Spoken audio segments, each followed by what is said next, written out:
Hello friends, so this is the very first question of today's Biweekly Contest 162. So earliest finish time and for land and water rights 1. So we are given the two categories of theme park attractions. So we can have land rights and water rights. Okay, so land rights is like we are given the start time of any ith land ride, okay, and the corresponding duration of that ith start time land ride. Okay, so we are given the start time array and the duration. So remember, this is not end time, this is a duration time of that ith event that is started at index I. Okay, so and then we have another, similarly we have the water rights that also have the water start time and the duration of every start and end journey. Okay, so a tourist must experience exactly one ride from each category. So there could be multiple land rides as well as multiple water rides. So every so whoever is the tourist, they have to must finish at least one of them.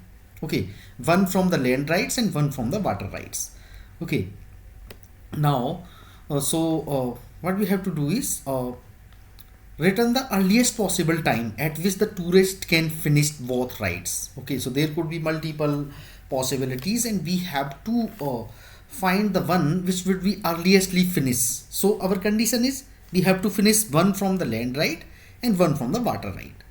So there are multiple, we have to take the time at which the earliest we will finish at least one of them. Okay, one from land ride, one from water ride. So this is what we have to do. Okay, so you can see one example here. These are the, for example, these are the land start time and these are the duration. So you can see here, and that is the water start time and this is the water duration. So for example, let's say we are starting with the, see here, this is the start time at equal to 2 and the duration is 4. So if we start 2, this would be 2 plus 4. So at 6 we can finish this event, right? So we can finish at 6 this event, and this event is starting at 6, so there is no collision, right? So it is not kind of an overlapping event. And then we have to start this 6 for 3 duration, so at 9. So from starting at 2 of duration 4, at 6 we will able to finish it, and from starting at 6 for the duration 3, at 9 we would be able to finish it the water start time. So 9 would be our answer. Let's say we would check this 8. So let's say we are starting with 8, then one duration it would be take, right? So at 9 we would be finishing the land start time, the land ride, and then we have to start for this duration. So this would be 9 plus 3. In this case it would be taking 12. So we have to go in this way. So take first ride which is starting at 2, finish it at 6 because it is taking 4 unit of time, and then immediately start at 6. So this is one simple case. Similarly, there could be multiple such cases and we have to find. So here I have written my solution. So guys, first of all, what I'm doing here is I'm getting the length of land start and water start because they might not be of the same length, land and water start. Okay, now what I'm doing is I have created these 2D array. Okay, why these 2D array? Because this 2D arrays of the size, the row size would be only 2. So the first location would be having the value of the start time, and end would be the second value would be the duration. Now why I want to do in this way? Because if we sort based upon the start time, we don't know that where would be the duration, because their indexes would be changed if we sort like that.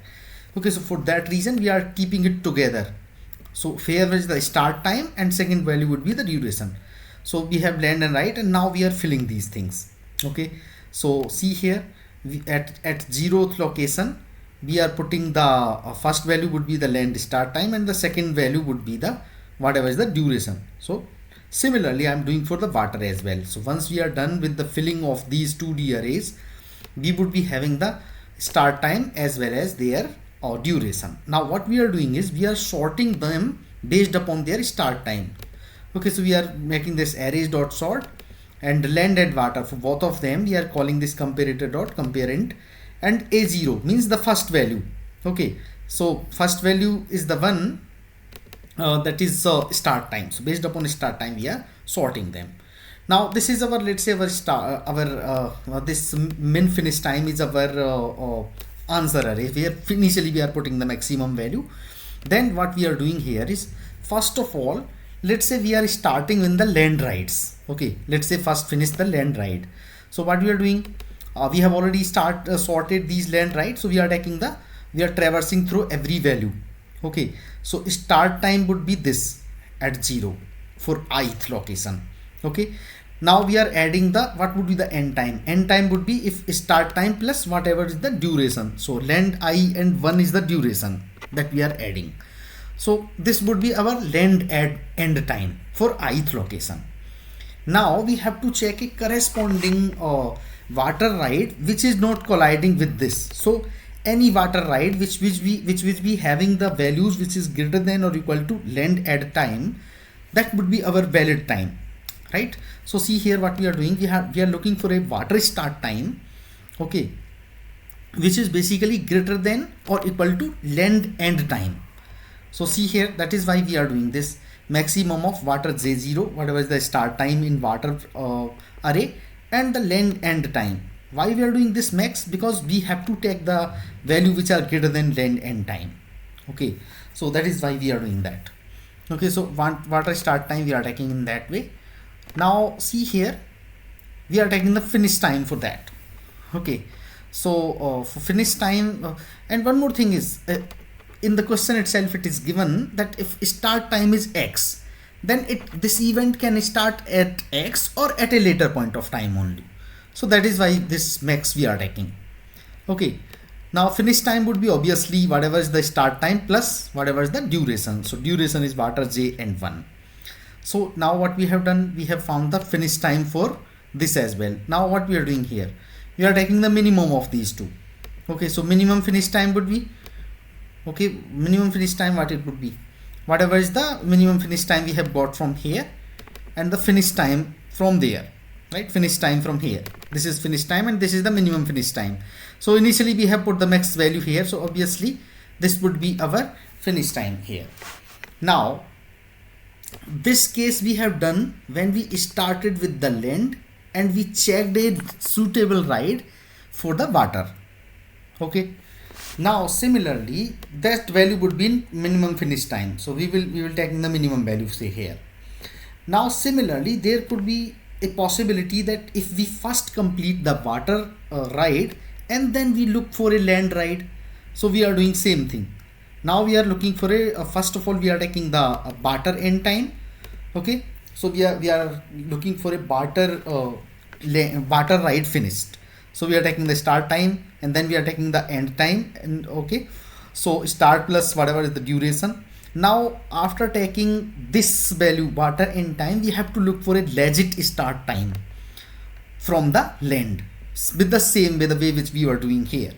Now that minimum finish time we have already calculated, same minimum finish time we are looking now for the minimum value, that hey, are we getting further smaller value in case if we get.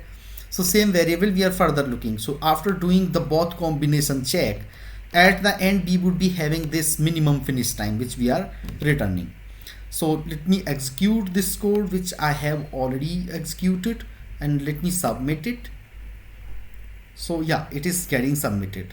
So thank you for watching this video. I would be what would be the time complexity? Time complexity would be n log n order because we are doing the sorting of it. So I would be solving the next question. So thank you for watching this video.